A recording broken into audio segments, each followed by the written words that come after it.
मैं कुसुम स्वागत करती हूँ आपका मेरे YouTube चैनल में। आशा करती हूँ कि आप सभी सकुशल होंगे। देश के लिए शहीद होने वाले जवानों के परिवार के प्रति सभी के मन में सम्मान के साथ सहानुभूति होती है, लेकिन कभी कभी असमंजस की स्थिति पैदा हो जाती है। ऐसा ही कुछ पानीपत निवासी आशीष मेजर के परिवार में अनबन के चलते हो गया। दरअसल शहीद मेजर की पत्नी और उनके माता पिता के संबंध वैसे नहीं रहे जैसे कभी हुआ करते थे, जिसके कारण उसके माता पिता इधर उधर भटकने पर मजबूर हो गए। मेजर की शहादत को अभी 1 वर्ष भी नहीं हुआ था कि मेजर की पत्नी ने सास ससुर से अपने रिश्ते तोड़ दिए और वह मायके जाकर बस गई। मेजर ने अपनी शहादत देश के लिए दी। मेजर के शहीद होने से उनकी पत्नी ने पति और बेटी को बाप खोया है। इसके साथ ही बूढ़े माता पिता ने अपना इकलौता बेटा खोया, या यूं कहें कि बुढ़ापे में अपनी इकलौती उम्मीद खो दी। इससे भी गहरा आघात शहीद के वृद्ध माता पिता को तब लगा जब शहीद की पत्नी अपनी इकलौती बेटी के साथ सरकार की तरफ से मिली सहायता व 30 तोला घर से उठाया और मायके जाकर बस गई, जिससे शहीद के माता पिता के जीवन में अंधेरा छा गया। परिवार का आरोप है कि बहू सरकार से मिलने वाली राशि, घर मकान समेत अन्य लाभ अपने नाम करवाकर मायके चली गई। कई माह बीत जाने के बाद वह वापस नहीं लौटी, यहाँ तक कि उसने और उसके परिवार वालों ने बातचीत तक करनी बंद कर दी।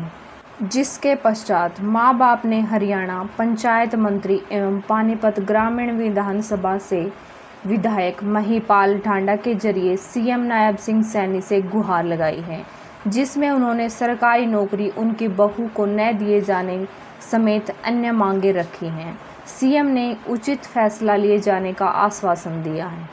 एक मीडिया कंपनी से खास बातचीत में शहीद की मां कमला ने बताया कि 13 सितंबर 2023 को उनका बेटा मेजर आशीष आतंकवादियों के साथ मुठभेड़ में शहीद हो गया था।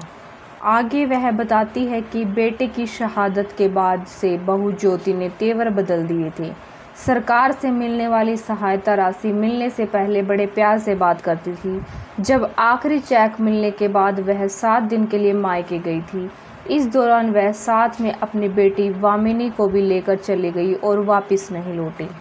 मेजर आशीष के माता पिता का कहना है कि जब उन्होंने ज्योति से बातचीत की तो उसने कभी वापस न आने की बात कही।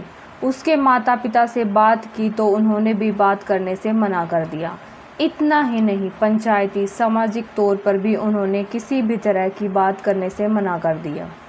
इसके अलावा उन्होंने बताया कि फरीदपुर TDI में नवनिर्मित मकान, जो कि आधा आशीष के नाम था, वह भी अपने नाम करवा गई। जाते हुए उसने घर के ऊपर वाले हिस्से में ताला लगा दिया। अब शहीद के माता पिता चाहते हैं कि हरियाणा सरकार द्वारा जो नौकरी दी जाने वाली है वह ज्योति को न दी जाए, क्योंकि वह उनके साथ नहीं रहती। अब वह चाहते हैं कि नौकरी उनकी बेटी को दे दी जाएगी, जो उनकी सेवा व देख रेख बाल करेंगे। ये बात पॉलिसी में भी लिखा है कि जिसे नौकरी दी जाएगी, अगर वह माँ बाप की केयर नहीं करेगा तो उसकी नौकरी माँ बाप के कहने पर नामंजूर किया जाएगा। इसके अलावा मां ने यह भी कहा कि भारतीय सेना की ओर से उन्हें कोई मदद नहीं मिली। सेना की ओर से उन्हें कोई मेडिकल सुविधा भी नहीं दी गई है। इस मामले को पंचायत मंत्री महिपाल ढांडा ने सीएम सैनी के समक्ष रखते हुए बताया कि हमारे बिजोला गांव का रहने वाला शहीद मेजर आशीष के परिवार अनबन हो गई है। उसकी पत्नी ज्योति ने 13वीं की रस्म से पहले अपना हिस्सा व सहायता राशि सहित सब कुछ लेकर मायके चली गई। घर पर भी आकर वह ताला लगा गई। उसकी नौकरी का हरियाणा सरकार ने प्रस्ताव मंजूर कर लिया है, लेकिन जब यहाँ है नहीं तो उसकी जगह पर आशीष की बहन को नौकरी दी जाए। शहीद के नाम पर एक पार्क, स्टैचू और सरकारी भवन का नाम दिया जाने की भी घोषणा की थी। हमारी मांग है कि पानीपत के बस स्टैंड का नामकरण शहीद मेजर आशीष के नाम पर हो। जिस परिवार का बेटा शहीद हुआ था उसके माँ बाप दर दर भटकने को मजबूर हैं, उनके साथ न्याय किया जाए। मेजर आशीष 3 बहनों के इकलौते भाई थे। उनकी तीनों बहनें अंजू, सुमन, ममता शादीशुदा हैं उनकी मां कमला गृहिणी और पिता लालचंद NFL से सेवा मुक्त हुए हैं। ये थी हमारी आज की कहानी। आपकी इस पर क्या राय है, कमेंट बॉक्स में ज़रूर बताना। वीडियो अच्छी लगी हो तो लाइक एंड शेयर करना और चैनल को सब्सक्राइब करना। इस घटना का उद्देश्य किसी के दिल को ठेस पहुंचाना नहीं है, बल्कि लोगों को जागरूक करना है। जय हिंद, जय भारत।